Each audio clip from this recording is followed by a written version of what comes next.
Bismillahirrahmanirrahim. Assalamualaikum warahmatullahi wabarakatuh. Alhamdulillah. Alhamdulillahilladzi arsala rasulahu bil huda wa dinil haq liyudhhirahu 'ala ad-dini kullihi walau karihal musyrikun.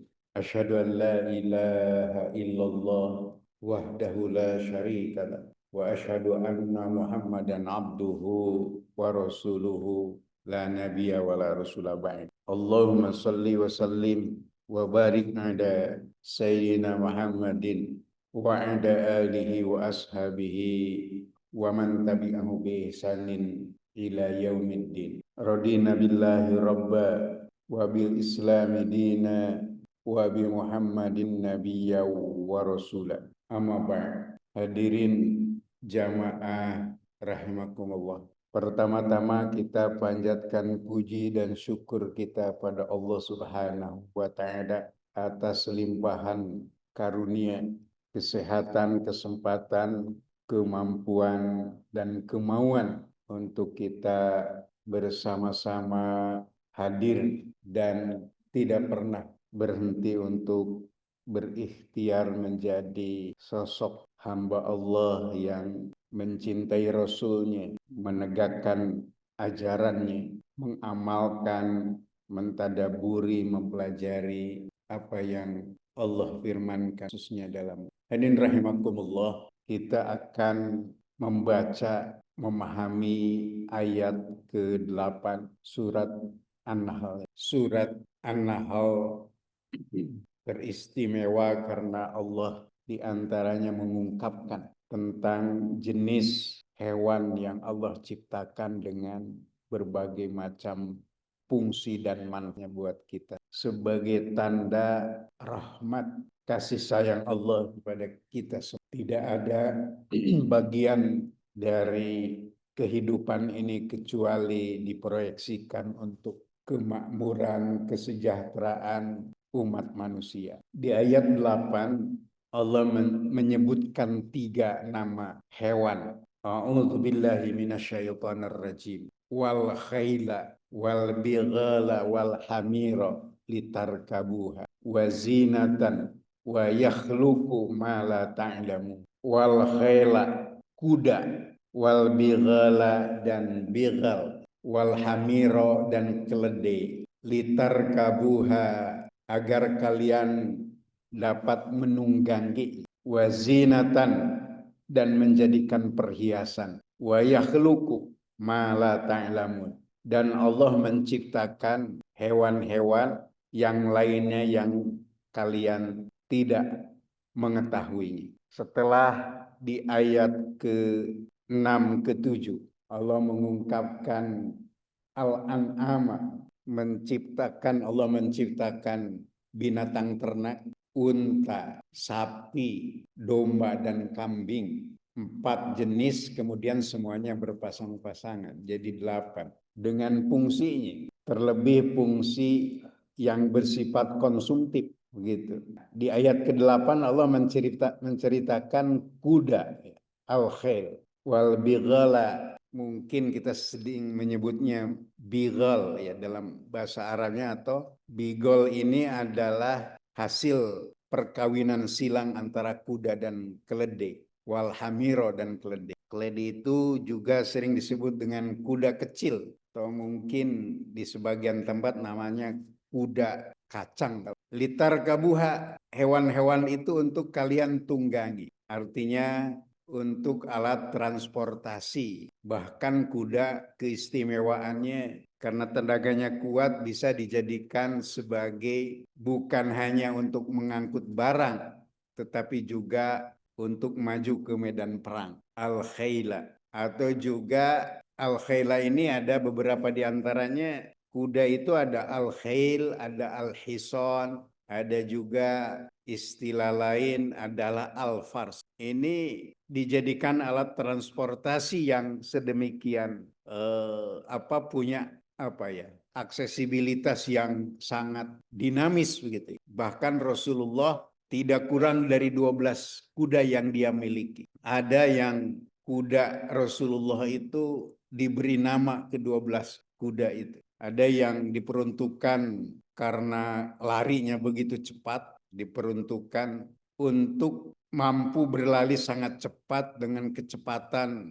kedipan mata, saking cepat. Namanya at-tirf. Selain itu Nabi Muhammad juga memiliki kuda yang digunakan untuk perlombaan. Jadi kalau kita sekarang ada ya berkuda itu kan disunahkan gitu. Ajarkan kepada generasi kalian berenang, memanah, dan nama kuda yang untuk perlombaan itu namanya asakbu. Nah, kuda ini diriwayatkan sebelum menjadi milik Rasulullah, milik seorang Baduy. Namanya bukan asak, tapi al-dorsu. Nih, kuda yang sulit dikendarai dan berkelakuan jelek. Nah, kemudian Nabi mengubah namanya menjadi as. Kemudian misalnya ada kuda Rasulullah diberi nama Al-Wardu. Kuda dengan nama Al-Wardu itu mawar. Nah, ini biasa dibawa oleh Rasulullah dalam peperangan. Kuda ini merupakan hadiah dari Tamim Ad-Dari. Apa sebabnya disebut Al-Wardu? Mawar. Karena campuran dari warna merah dan pirang. Lalu kuda ini diberikan kepada sahabatnya Umar bin Khattab. Kemudian ada lagi kuda Rasulullah yang disebut dengan sabhatun. Tentu larinya juga kencang. Ada juga nama kuda yang berwarna putih dan sifatnya itu baik. Nabi membelinya dari seorang Arab Bani Marra. Itu diantaranya. Yang keenam ada Al-Lahif karena ekornya yang panjang. Sampai bisa ke bawah ya, sampai ke tanah gitu. Kuda ini menyerupai gunung katanya. Merupakan hadiah dari Parwa bin Amir Al-Jadami. Nah, ini menunjukkan bahwa pada saat itu kuda itu ya karena tidak ada transportasi seperti yang kita hari ini. Kalau kuda sekarang ada kuda, tapi sudah dibuat sedemikian karena dibuat dari mesin. Ada juga kuda-kuda yang lain begitu, yang tentunya ini memiliki fungsi dan peran. Itu al-khail. Ada juga disebut dengan ada faris, al-furs. Al-furs itu kuda juga. Tapi kuda khusus untuk pasukan kavaleri kalau sekarang. Makanya ada yang disebut dengan abul fawaris, komandan di pasukan kavaleri pada zaman permulaan Islam dan sebelum Islam itu demikian populer. Ada seorang karena kepahlawanannya disebut Abul Fawaris. Bahkan ini menjadi prestise kehidupan. Seorang yang memiliki kuda yang bagus, kemudian kuda itu sangat dinamis, aksesnya begitu luas, kemudian menjadi kebanggaan si pemiliknya, kemudian orang berlomba bukan hanya memilikinya tapi memanfaatkan kuda yang mereka miliki itu untuk kepentingan sosial kehidupan mereka. Itu kuda. Kemudian yang kedua disebutkan selain wal khaila wal bighala. Ya, bighal itu juga Rasulullah pernah nanti ada di bawah itu diceritakan Rasulullah juga memiliki bighal. Nah, bighal ini hasil kawin silang begitu. Kemudian digunakan juga untuk transportasi termasuk al-khaila, keledai. Walaupun kecil, mungkin sebesar domba begitu ya, di atas domba sedikit, tetapi bermanfaat untuk membawa. Kemudian Allah menyebutkan lagi, wa yakhluqu ma la ta'lamun. Allah menciptakan hewan-hewan yang kalian tidak tahu. Kalau kita sebut di antara hewan-hewan itu, mungkin banyak yang kita tidak tahu. Yang mirip postur fisiknya mirip, tapi mungkin beda namanya. Begitu. Nah, ini mencerminkan bahwa Allah Subhanahu wa Ta'ala secara bertahap ketika di awal ayat surat An-Nahl itu menceritakan Allah menciptakan langit, bumi, beserta isinya manusia, kemudian binatang ternak yang bisa dimanfaatkan bulunya, kulitnya untuk pakaian, untuk sandang, kemudian diperuntukkan untuk dikonsumsi, tetapi kemudian ini disebutkan wal khaila wal bighala wal ham. Kemudian timbul pertanyaan, mengapa hewan-hewan ini, ketiga hewan ini tidak disebutkan bareng dengan unta, dengan sapi, dengan domba dan kambing? Karena fungsinya berbeda. Ini secara khusus diperuntukkan untuk alat transportasi. Nah, makanya di hampir semua kitab tafsir menyebutkan, mengungkapkan apakah boleh hewan-hewan itu dikonsumsi. Itu persoalan. Yang pertama, yang kedua, yang jadi masalah berikutnya adalah terkait dengan wazinatan. Penciptaan itu selain transportasi ada juga untuk perhiasan. Perhiasan. Nah, makanya para penafsir setidak-tidak tiga hal ketika membahas ayat ini. Pertama tentang hukum memakan daging. Apakah ini halal begitu? Konsumsi daging kuda itu ada ya kuda, keledai dan begal ini. Atau terkait dengan penciptaan khusus untuk transportasi. Karena khusus untuk transportasi tentunya tidak seperti dibudidayakan untuk yang lain-lain. Misalnya kuda ya. Kuda itu kan mengapa Allah menyebutkan wazinatan selain alat transportasi. Di militer itu ada pasukan berkuda, itu pasukan yang elit juga ya. Pasukan kavaleri nama. Pasukan kavaleri itu elit, kuda-kudanya hebat sekali, ditunggangi untuk. Nah, perhiasan kalau kita lihat ini luar biasa ya, Al-Qur'an menggambarkan. Kuda juga menjadi diperlombakan gitu. Jadi alat untuk olahraga gitu, apalagi kuda-kuda yang dari jenis yang luar biasa. Ini juga menjadi lambang dari keberkahan. Nah, terkait dengan alat transportasi ya dan perhiasan. Misalnya Ibnu Katsir menjelaskan al-khail wal bighal wal hamiru, kuda, bighal dan keledai allati ja'alaha lirrukub wazinata biha, yang Allah ciptakan untuk alat transportasi wazinata biha, perhiasan. Yang dimaksud perhiasan itu adalah alat yang menempel pada kehidupan manusia. Misalnya tadi sebagai bentuk alat untuk olahraga begitu ya, untuk ketangkasan, itu zina. Wadzalika akbarul maqasidi minha, itulah fungsi dari ketiga hewan itu. Jadi tidak spesial untuk dikonsumsi, tapi diperuntukkan untuk alat utamanya adalah transportasi dan perhiasan.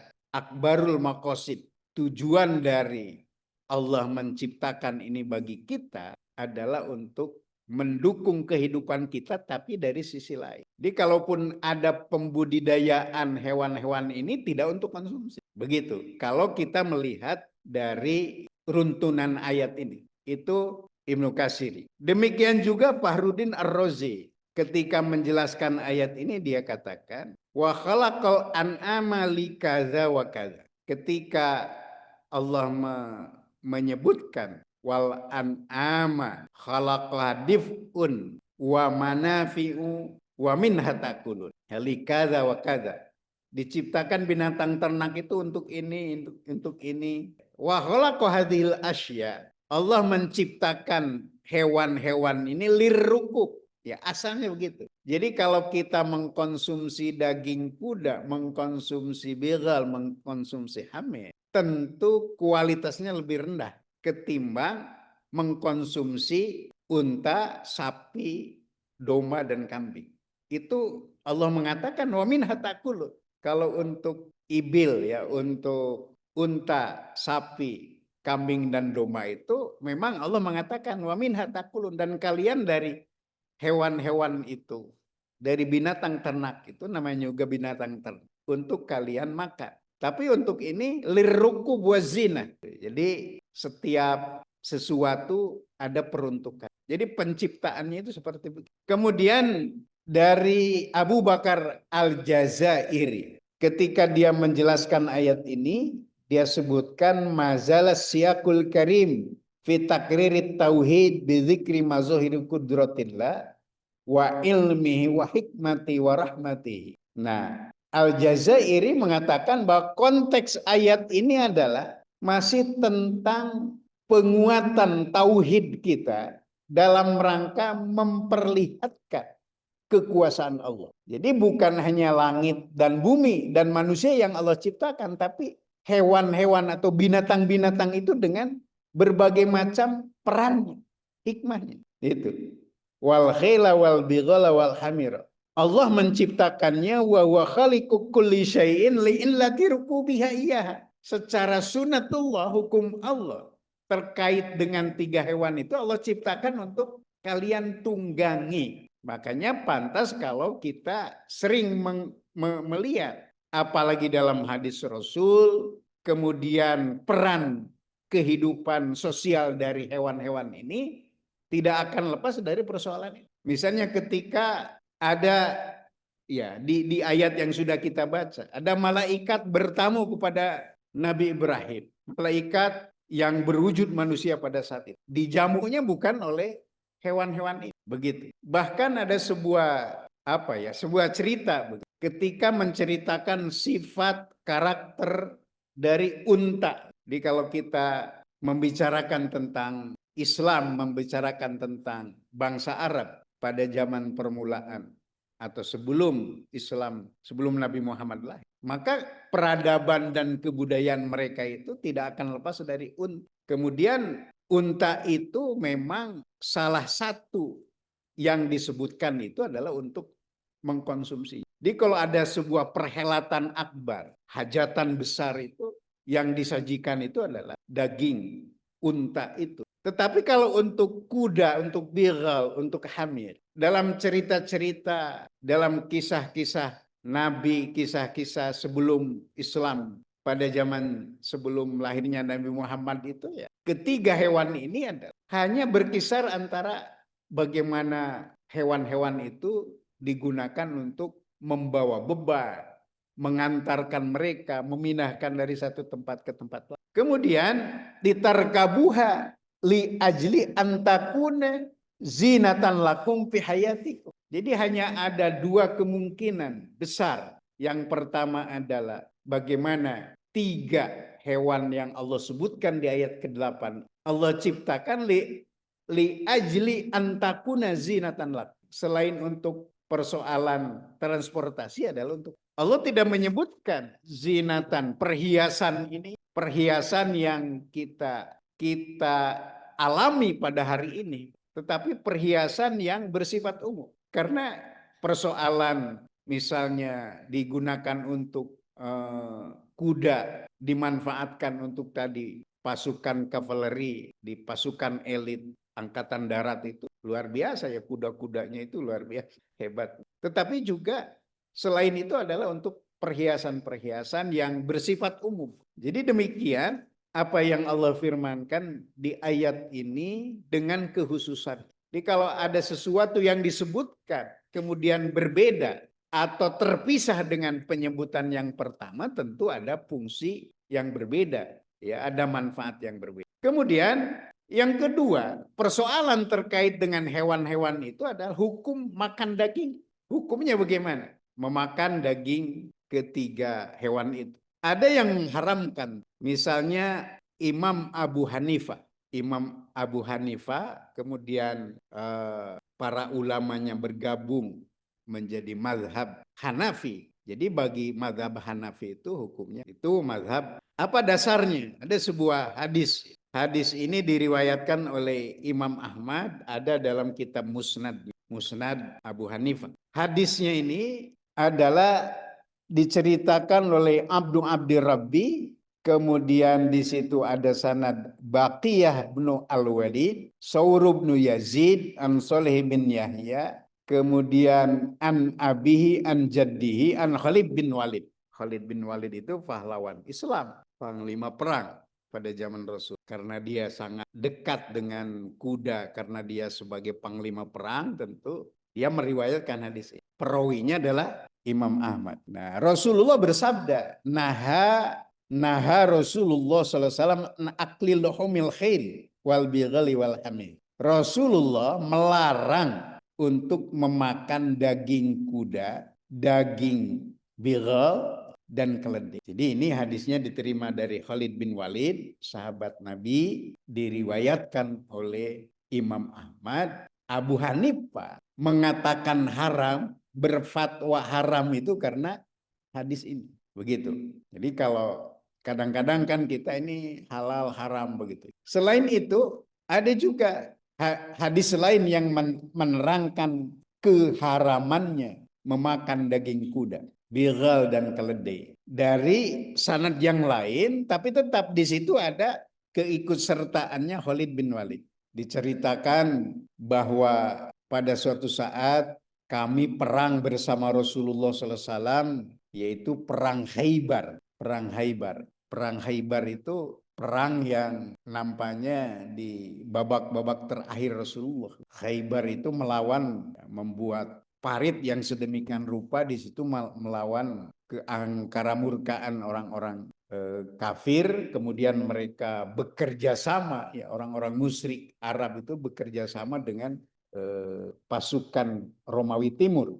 Nah, kemudian apa yang disebutkan di situ? Fa asra'an nasu fi hazairi Yahud. Bahwa para sahabat Rasul itu bersegera karena sedemikian rupa ada bekas-bekas orang-orang Yahudi di situ. Jadi supaya menghindari perang Khaybar itu kan memerangi orang-orang Yahudi. Pak Amaroni an unadi. Kemudian Rasulullah katanya memerintahkan aku untuk segera dia memanggil, ya, dengan kata-kata as-salatu jami'ah wala yadkhulul jannah illa muslim. As-salatu jami'ah, salat dilakukan secara berjamaah, tidak akan masuk surga kecuali seorang muslim. Tsumaqala, kemudian Rasulullah bersabda, ayyuhan nas, wahai umat manusia, innakum qad asra'tum fi hazairi yahud. Kalian telah bersegera menuju tempat kandang ternaknya orang-orang Yahudi. Kemudian Rasulullah mengingatkan, ala la tahillu amwalul muahidina illa bihaqqiha. Tidaklah halal harta benda orang-orang muahad kecuali dengan alasan ya hak. Jadi orang yang sudah dalam perjanjian begitu, dalam peperangan itu kan ada setelah perang itu kemudian dibuat perjanjian, ya, kita kita berhenti dulu perang dalam perjanjian itu.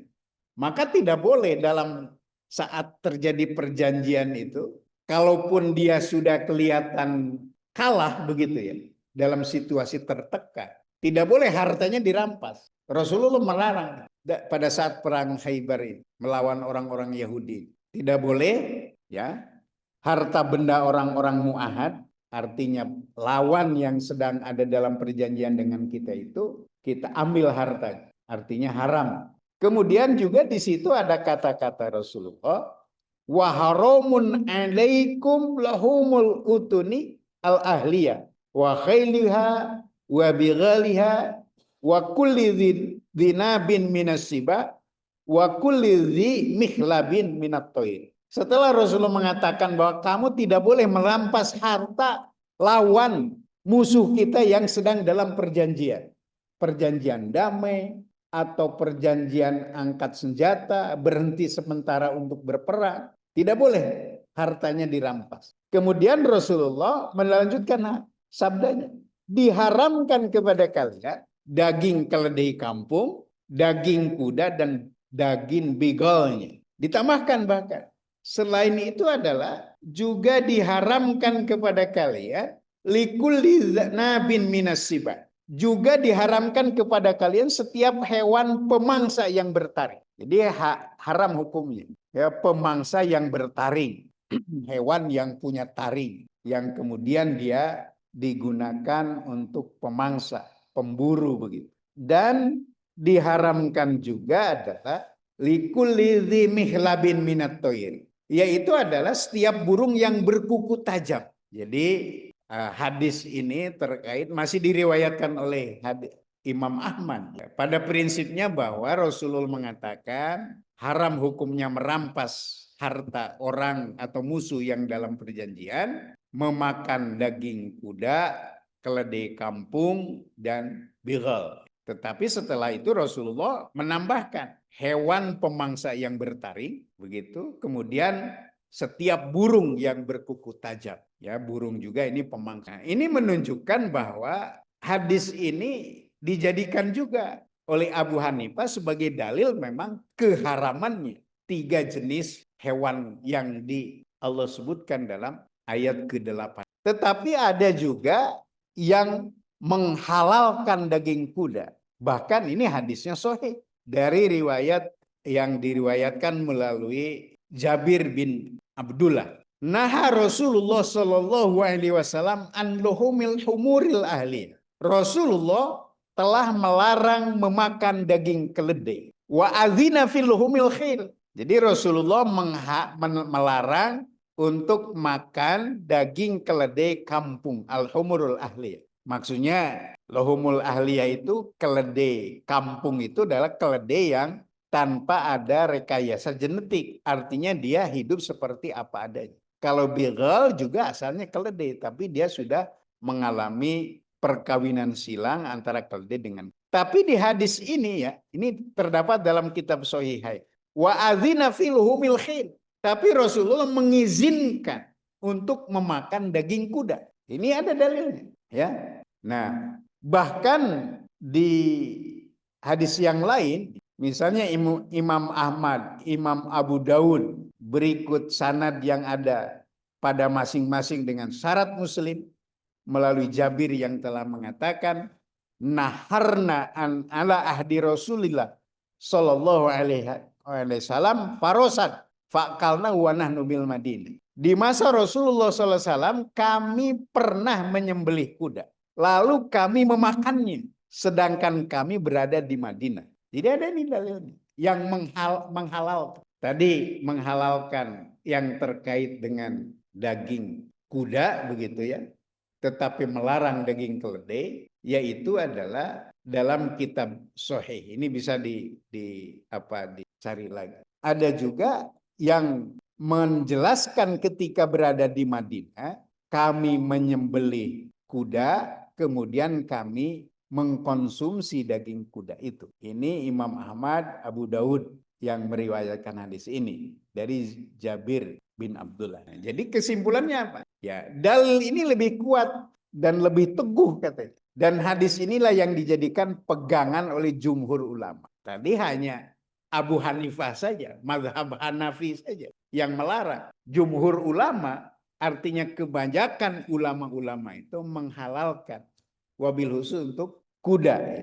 Misalnya Imam Malik yang kemudian para ulamanya berkelompok di mazhab Malik. Imam Syafi'i yang mazhabnya mazhab Syafi'i. Kemudian Imam Ahmad bin Hambal, mazhab Hambali. Serta semua murid masing. Artinya ulama-ulama yang tergabung dalam mazhab. Bahkan kebanyakan ulama salaf dan khalaf. Nah, jadi Ibnu Katsir sebagai ahli tafsir mendasarkan kalaupun ada yang mengharamkan, tapi khususnya untuk daging kuda, bahwa kuda itu diharam oleh mazhab Hanafi, mazhab Maliki, mazhab Syafi'i, mazhab Hambali, dan jumhur ulama mendalilkan tadi hadis yang sahih dalam kitab sahih itu menyebutkan bahwa itu adalah halal. Kemudian Ibnu Katsir membandingkan, kalau begitu kenapa kuda itu tidak disebutkan ketika Allah menyebutkan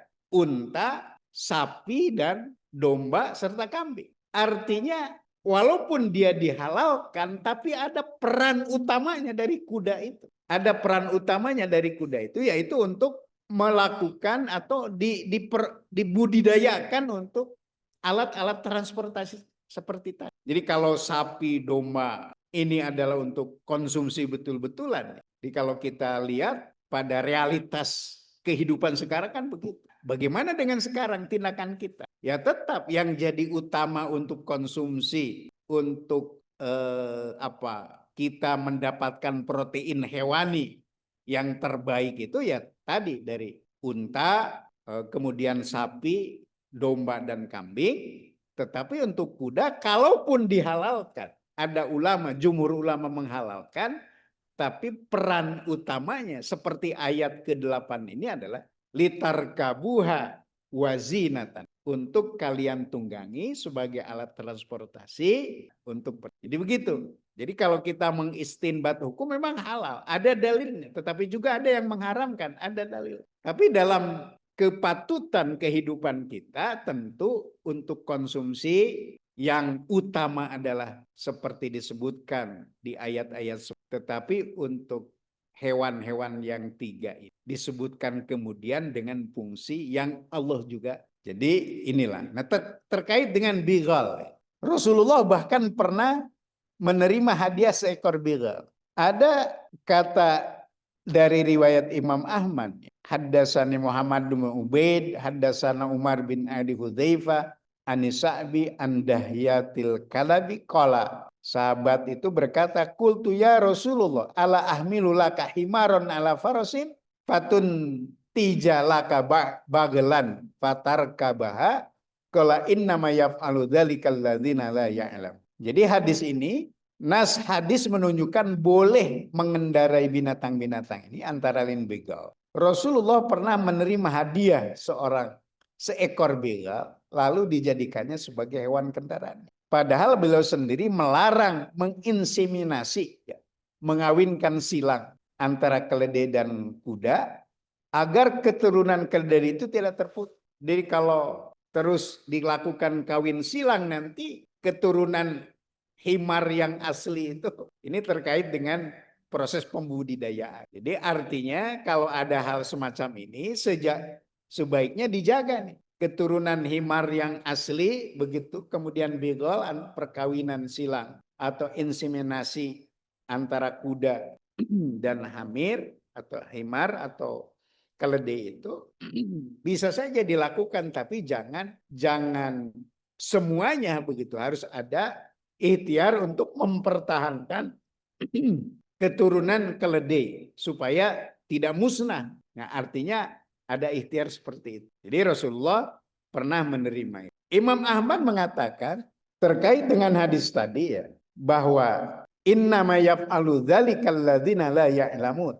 Imam Ahmad mengatakan telah menceritakan kepadaku Muhammad ibnu Ubaid, telah menceritakan kepada kami Umar dari keluarga Hudzaifah, dari Asy-Sya'bi, dari Dahiyah Al-Kalabi, yang mengatakan bahwa pernah berkata dia kepada Rasulullah, "Wahai Rasulullah, maukah engkau bila aku mengawin silangkan keledai dan kuda, maka anaknya nanti akan lahir jadi bigal untukmu buat kendaraan." Rasulullah SAW bersabda, "Sesungguhnya yang melakukan demikian hanyalah orang-orang yang..." Artinya perkawinan silang itu Rasulullah mewarning begitu, ya, bahwa apa yang dilakukan oleh mereka itu adalah karena mereka tidak mengetahui. Maksudnya apa? Apa yang dilakukan oleh mereka itu seperti tadi, akan menghabiskan spesies himar. Jadi cukup ada proteksi juga begitu, ya, dari Rasulullah untuk membudidayakan itu. Nah, kalau sekarang walau alam bisawab, di mana ada, mungkin di daerah padang pasir masih mungkin. Kalau di kita kan nampaknya ada, tapi terus pembudidayaan kuda itu diproyeksikan untuk hal-hal tertentu, tidak untuk konsumsi. Nah, kemudian yang ketiga, setiap apa yang Allah ciptakan itu tentu ada manfaat. Jadi wa ma khalaqta hadza batil. Tidak diciptakan itu dengan sia-sia. Termasuk hewan-hewan itu ada peran dan fungsinya. Misalnya kenapa kalau memang diharamkan, Allah menciptakan itu kan kadang-kadang seperti pandangan kita. Ya, semua diciptakan itu ada manfaat. Ada sesuatu, ya, misalnya yang jelas-jelas diharamkan. Inna maharrama alaikum maitatan wadaman wal mahinzir wa ma uhilla lighairil. Misalnya bangkai. Kemudian ya bangkai itu bukan dalam pengertian kita hewan yang mati bukan karena disembelih. Matinya karena bukan disembelih. Nah, kalau hewan mati karena disembelih itu yang halal. Hewan yang halal, ternak yang disembelih. Tetapi ada hewan yang mati tanpa disembelih, walaupun dia hewannya seperti ternak. Nah, mengapa? Itu termasuk. Nah, kemudian ada juga lahma khinzir, babi. Kenapa Kalau memang diharamkan ada. Tidak semua apa yang Allah ciptakan itu untuk dikonsumsi. Makanya penciptaan itu ada yang diciptakan sebagai batu ujian bagi kita. Misalnya begini, kalau memang kehidupan ini kita itu harus hidup soleh, kenapa kok Allah menciptakan setan untuk mengganggu kita? Kenapa tidak diciptakan saja kita ini menjadi orang yang baik semuanya? Ya kalau orangnya baik semua tidak ada manfaatnya, ada petunjuk, ada pelajaran. Justru disitulah hikmah untuk memberikan pelajaran kepada kita, apakah dengan diciptakannya sesuatu yang haram, kemudian ada yang halal. Allah membuka halal, tetapi Allah memberikan ini yang haram. Artinya apa? Supaya kita itu bisa memilih. Apakah dengan kecerdasannya, dengan akalnya, dia masih juga mencari yang haram. Itu dalam semua aspek kehidupan. Misalnya dalam persoalan pernikahan. Hubungan antara laki-laki dan perempuan itu adalah prinsipnya sama. Tetapi yang satu dibedakan oleh akad pernikahan, yang satu tidak dengan akad pernikahan. Ini yang jadi rumit sekarang itu. Banyak kasus-kasus itu misalnya dulu ketika di awalnya adalah suka sama suka, tapi karena tidak ada ikatan pernikahan, sehingga ada yang salah satu dirugikan, mengadu, maka diadukannya kekerasan seksual, kemudian pelecehan dan lain-lain, karena tidak ada ikatan pernikahan. Kalau ada ikatan pernikahan, sudah persoalannya. Kalau ada hal yang seperti itu, jalan keluarnya adalah misalnya dengan jatuh talak atau Nah demikian juga dengan kehidupan yang lain. Allah menciptakan jalan yang baik. Nanti di ayat berikutnya sebetulnya Allah menciptakan, Allah memberikan. Kemudian ada binatang yang halal, ada binatang yang bisa dikonsumsi dan haram untuk pikiran manusia kadang-kadang. Kenapa kalau begitu diciptakan? Kan sama-sama hewan. Ya bukan begitu pikirannya. Allah menciptakan sesuatu itu tidak semuanya untuk bisa kita lewat. Seperti Allah menciptakan jalan yang baik, jalan yang buruk. Ada pernikahan, ada perzinahan. Ada jual beli, ada riba. Dua-duanya halal. Nah, bagi kita orang yang beriman, berislam, menggunakan akal pikiran yang sehat, pasti akan memilih sesuatu yang dihalalkan. Kalau kaitan dengan mencari nafkah, misalnya dengan berjual beli, tidak menipu, tidak menggasap, kesananya tidak melakukan perbuatan-perbuatan riba. Dalam kaitan dengan ternak, kita memilih ternak yang halal dan meninggalkan yang haram karena masih banyak yang halal. Jadi itu cara pandang kita. Makanya maqasidus syariah, maksud Allah mensyariatkan itu adalah untuk hifdzuddin, menjaga agama. Bagaimana agama itu terjaga? Artinya bukan kita punya jasa untuk menjaga agama karena Allah yang lebih menjaga itu. Tapi kita menjaga agama yang ada pada diri kita. Kalau semuanya boleh, kalau semuanya baik-baik saja, ngapain ada aturan main? Justru dibuatkan sebuah struktur, termasuk penciptaan, pendirian sebuah negara dengan aturan mainnya, itu supaya kita bisa memilih sesuatu yang baik. Tidak memilih yang diharamkan. Misalnya kan ada orang, kenapa babi haram? Kan sama-sama ciptaan. Iya, diciptakan oleh Allah bukan untuk dikonsumsi. Untuk kita pilih. Tentu di balik itu ada hikmahnya. Bisa dicari secara saintifik mengapa dihalalkan, mengapa ini diharamkan. Ada, bisa ditemukan. Tapi dari aspek syariah bahwa mengapa diharamkan, ada itu adalah hifdzul akli, untuk kita menjaga akal kita, akal waras kita gitu. Karena masih banyak yang ada hewan-hewan yang dibudidayakan untuk dikonsumsi. Tetapi kalau ini untuk hal lain, misalnya kalaupun dibudidayakan, apakah dia untuk makanan binatang-binatang yang lainnya gitu ya. Jadi tujuan penciptaan itu terutama hewan di sini ada 3. Yang pertama adalah yantafi'u al-insanu biha intifa'an doruriyah. Allah menciptakan hewan-hewan itu dengan manfaat bagi manusia, manfaat yang doruriyah, manfaat yang primer. kebutuhan utama. Karena kita sebagai manusia membutuhkan tuh protein hewani itu. Bisa diambil dari ternak seperti tadi yang disebutkan samaniyatu azwaj, 4 pasangan, unta, sapi, domba, dan disebutkan dalam surat Al-An'am, dalam surat. Kemudian ada juga konsumsi hewani itu bisa kita ambil dari jenis burung atau jenis angsa yang bukan pemangsa, bisa kita ambil protein hewani itu nanti disebutkan juga dalam surat An-Nahl, yaitu adalah ikan.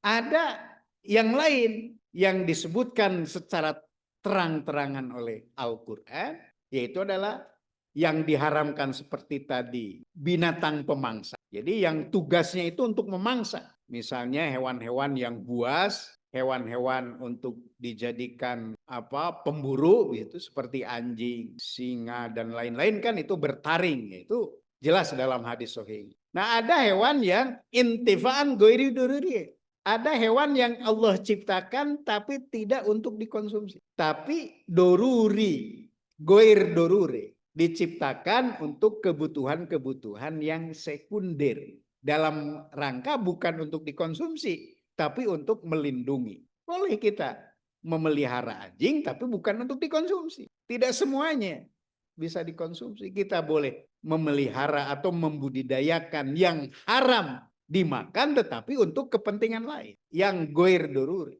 Misalnya kita membudidayakan hewan yang diharamkan tapi untuk konsumsi hewan yang lain gitu, atau untuk kebutuhan yang tidak dikonsumsi oleh manusia. Yang ketiga, kelompok yang ketiga adalah hewan yang Allah ciptakan ala sabilil ijma, untuk dijadikan sebagai pelengkap kebutuhan tersier bagi manusia. Artinya bisa untuk kebutuhan dalam hal kepentingan tertentu, dalam hal misalnya ijmal, artinya memperbagus perhiasan dan lain. Jadi begitu. Makanya kalau para penafsir itu menjelaskan sedemikian rupa agar kita paham. Ya, kadang-kadang kita juga sering tidak berdaya ketika menghadapi persoalan-persoalan itu. Kalau kita hubungkan dengan persoalan apa yang Allah firmankan dalam ayat-ayatnya, ada sinyal kepada kita untuk melakukan sebuah ikhtiar dalam rangka memahami ayat-ayat ini. Begitu. Kan Allah menciptakan juga sesuatu jalan. Misalnya untuk mendapatkan harta itu dengan mencuri. Mencuri, mengambil hak orang lain kan bisa saja. Tidak dengan berdagang, tidak dengan berbisnis. Tetapi itu dilarang. Mengapa? Jadi dibuat atau diciptakan sedemikian rupa itu tidak semuanya harus kita ambil. Begitu. Termasuk juga manusia ada yang menciptakan Tuhan. Bagi kita sangat sadar bahwa ini adalah tidak kita pilih. Mengapa kita tidak pilih? Karena memang ini adalah agama yang salah, agama yang mengajarkan kepada kita tidak untuk kebenaran, hanya kamuflase dan lain. Nah, seperti itu. Nah, kemudian di akhir ayat ini Allah mengatakan, wa yakhluqu ma la ta'lamu.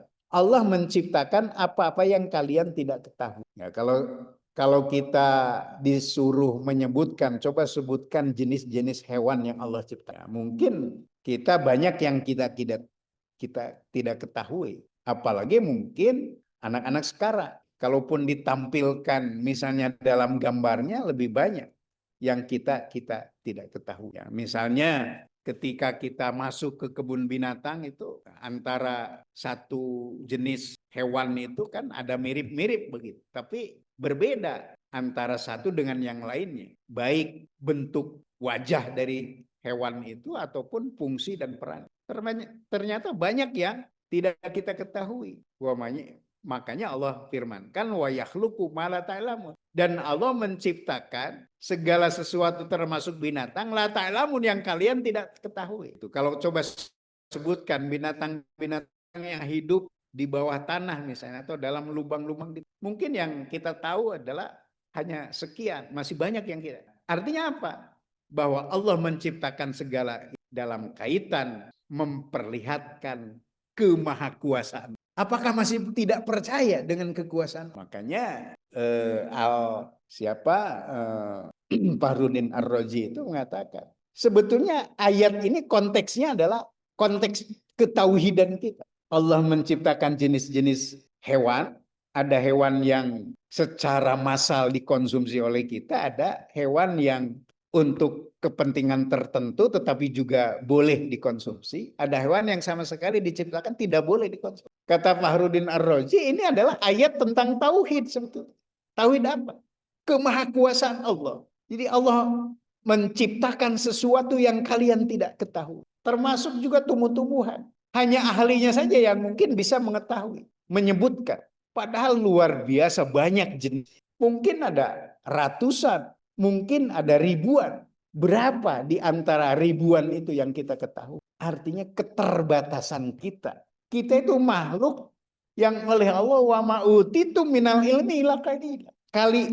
Kalian itu diberi ilmu oleh Allah itu hanya sedikit saja. Makanya pentingnya kita untuk bersama-sama, untuk saling membantu dalam hal kehidupan ini karena kita terbatas. Yang luar biasa, tak terbatas kekuasaannya adalah Allah Subhanahu wa taala. Begitu. Makanya Ar-Razi itu mengatakan ini adalah ayat tauhid sebetulnya. Walaupun dalam prakteknya adalah memberikan panduan kepada kita dalam kehidupan sehari-hari, seperti bagaimana mengkonsumsi, tidak mengkonsumsi. Malah ta'lam, ya, apa yang kalian tidak ketahui. Banyak sekali begitu. Termasuk jenis buah-buahan. Satu jenis saja buahan ada berbagai macam. Ini misalnya pisang. Pisang itu mungkin lebih dari 10 jenis yang ada di kita. Belum tentu di tempat-tempat lain. Mangga misalnya. Namanya tetap sama mangga. Tapi jenisnya, spesiesnya berbeda-beda. Begitu. Termasuk ubi. Juga luar biasa banyak.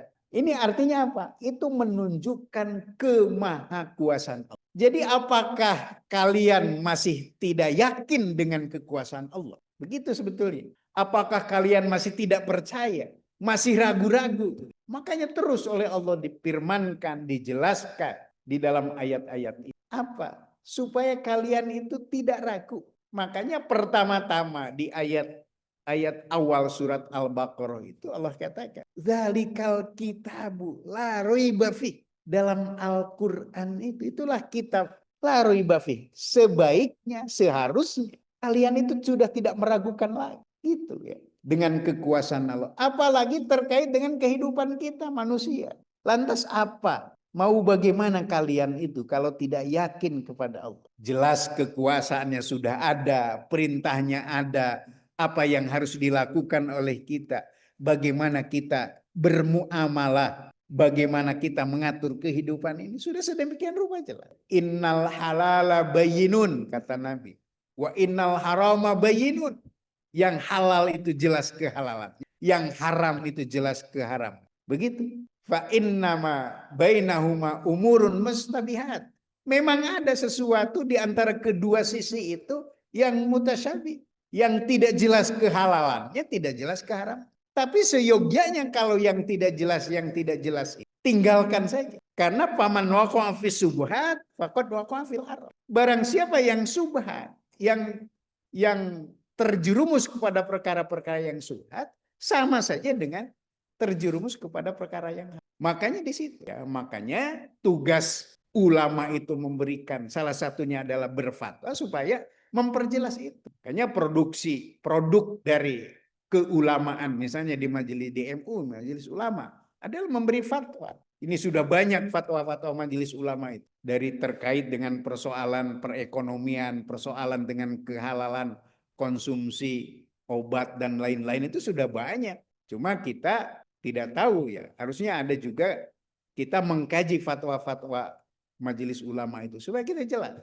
Termasuk juga misalnya dalam hal kehidupan sosial. Itu sudah ada. Supaya diperjelas. Nah, karena kalau kita terjerumus kepada yang subhat, kadang-kadang kan subhat. Nih, hukumnya bagaimana? Nah, harusnya dihindari saja. Paman waqa'a fi subhat, faqad waqa'a fil haram. Artinya harus kita menghindari. Nah, itu hadirin rahimakumullah terkait dengan ayat ke-8, pendek ayatnya, tapi tentu berkonsekuensi kepada berbagai macam persoalan termasuk tentang halal dan haram. Ketika menjelaskan yang ayat tentang unta, sapi, domba, dan kambing, para ulama tidak menyabit tentang kehalalan dan keharamannya.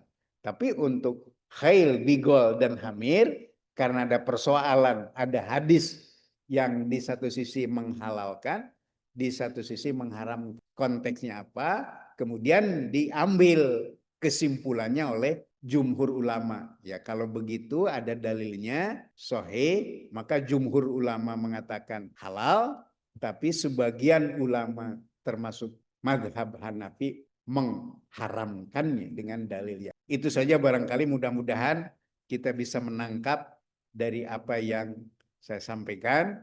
Tentunya kita tidak berhenti sampai di sini. Kita akan terus mempelajari, ya, karena setiap ayat itu dibaca pasti ada informasi yang baru, ada tafsir yang baru, karena setiap teks itu ada konteksnya, kemudian ada konteks, ada kontekstualisasi. Teks ayat ada konteksnya, konteks historis, sejarah, konteks sosial, ada juga bagaimana ayat itu relevan dengan kehidupan kita pada hari ini. Demikian, hasbunallah wa ni'mal wakil, ni'mal maula wa ni'mal nasir, wala haula wala quwata illa billahil alil azim. Wassalamualaikum warahmatullahi wabarakatuh.